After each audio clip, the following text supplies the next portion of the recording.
안녕하세요. 바이탈스토리입니다. 여러분은 열이 나거나 근육통이 있을 때 어떤 약을 찾으시나요? 타이레놀과 펜잘처럼 약국에서 쉽게 구할 수 있는 약들을 먼저 떠올리실 겁니다.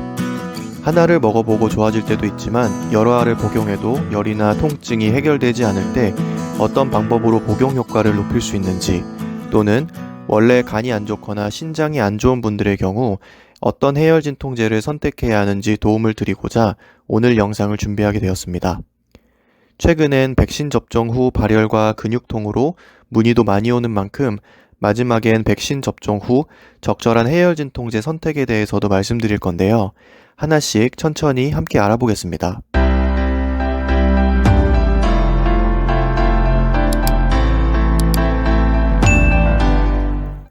진통제는 크게 해열 진통제와 소염 진통제로 나눕니다. 말 그대로 해열과 진통 효과가 있는 해열 진통제는 열을 떨어뜨리고 통증을 줄여주는 역할을 합니다. 대표적으로 타이레놀이 있는데요. 미국에선 아세트아미노펜이나 파라세타몰의 성분으로 더 유명합니다.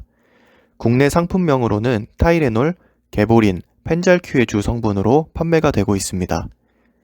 소염 진통제는 사실 기본적으로 해열 진통제의 효과에 염증을 줄여주는 소염 작용이 추가된 진통제들이고 대표적으로 엔세이드가 있습니다. 말이 생소하실 수 있을 텐데요.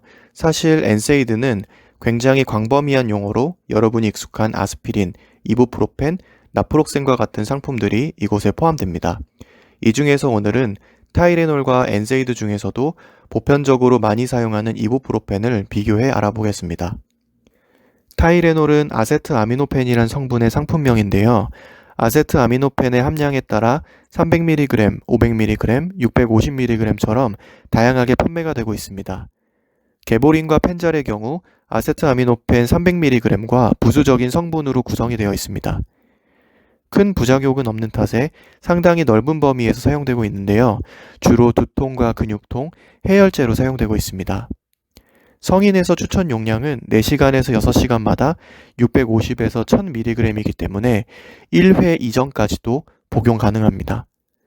임상 독성학에 따르면 독성 용량은 1회 복용 시 70kg 체중의 남성이 10g의 타이레놀, 즉 한 번에 500mg 20알을 복용할 때 응급실에 내원해야 합니다.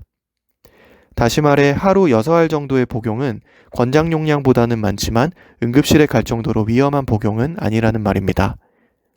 타이레놀의 다량 복용이 위험한 이유는 간으로 배설되기 때문에 간 독성을 유발할 수 있고 심한 경우 중환자실로 입원하여 간 이식을 받는 경우도 있습니다. 그러므로 타이레놀을 절대 복용하면 안 되는 사람은 심각한 간부전이나 간염이 있는 환자로 되어 있습니다. 엔세이드 중 잘 알려진 이부프로펜은 덱시부프로펜처럼 뒷단어가 프로펜으로 끝나는 계열의 약입니다. 진통, 해열뿐만 아니라 염증을 줄여주는 소염 효과가 있기 때문에 관절염이나 두통, 봉합부 상처 등 염증이 의심되는 곳에 굉장히 효과적으로 사용되고 있는 약인데요.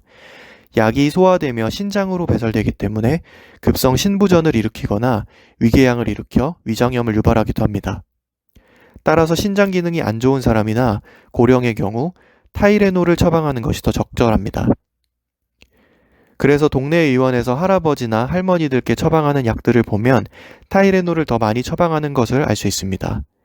또한 위궤양을 막기 위해 이부프로펜 종류를 처방할 땐 대부분 소화제도 같이 처방하게 됩니다.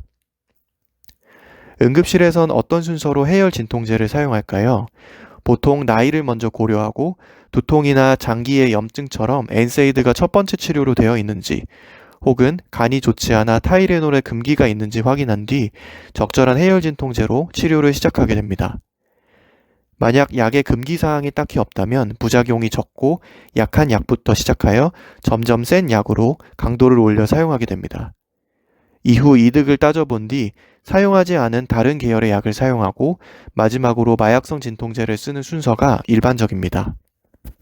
만약 타이레놀이나 이부프로펜 중 한 계열의 약을 복용한 뒤 열이나 진통 효과가 떨어질 경우 다음의 방법을 시도해 볼 수 있습니다. 우선 복용했던 약의 용량을 한 알 정도 더 복용하여 늘리거나 하루 정도까진 시간을 두고 몸에 어느 정도 약의 농도가 올라올 때까지 기다려보는 것입니다. 그럼에도 불구하고 열이나 통증이 지속된다면 아무래도 응급실에 방문하는 것이 좋겠지만 쉽지 않은 경우 교차 복용이란 방법도 있습니다. 교차 복용은 한 가지 약을 복용한 뒤 2시간 후에 다른 계열의 약을 복용하는 방법인데요. 흔히 소아에서 많이 사용하는 방법이며 성인에서도 효과가 있습니다. 예를 들어 타이레놀을 먹은 뒤 2시간이 지난 후 이부프로펜을 복용하고 다음 시간대에 맞추어 타이레놀을 복용하는 것입니다. 사실 하루 이상 이런 시도를 해보았음에도 열이나 통증이 조절되지 않는 경우 그냥 응급실에 내원하는 것이 여러분도 마음이 편하고 제 마음도 편하긴 합니다.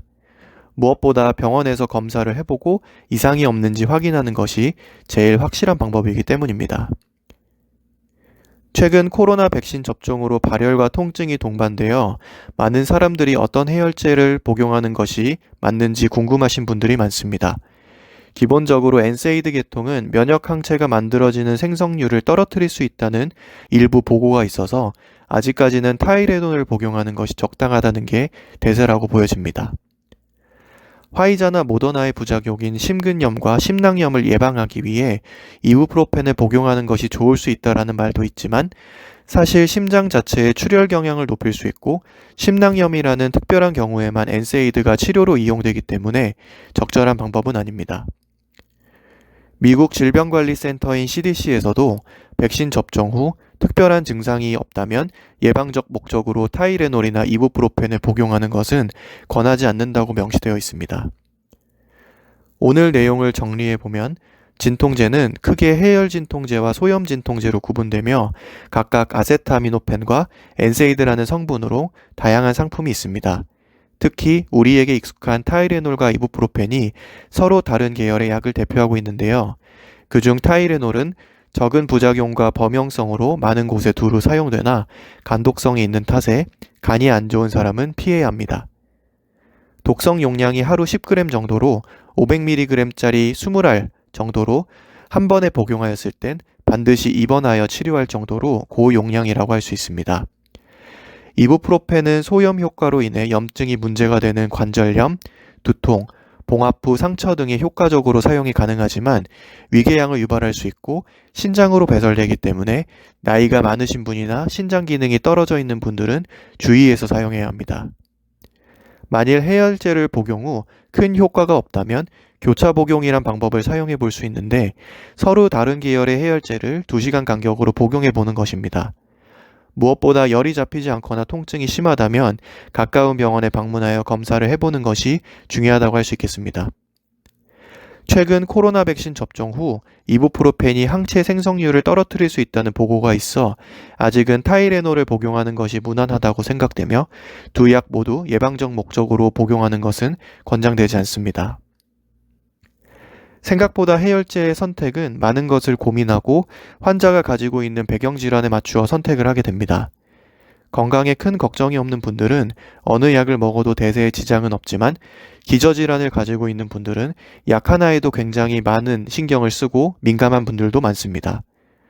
무엇보다 열이나 통증이 계속된다면 먹는 약에만 의존할 것이 아니라 병원에 방문하여 적절한 검사와 진료를 통해 본인이 어떤 상황에 놓여 있는지 인지하고 적절한 치료를 받는 것이 현명한 선택이라 생각합니다. 이번 영상을 통해 약에 대한 궁금증이 조금이나마 해결되셨으면 좋겠습니다. 궁금하신 점은 댓글을 통해 답변 드리겠습니다.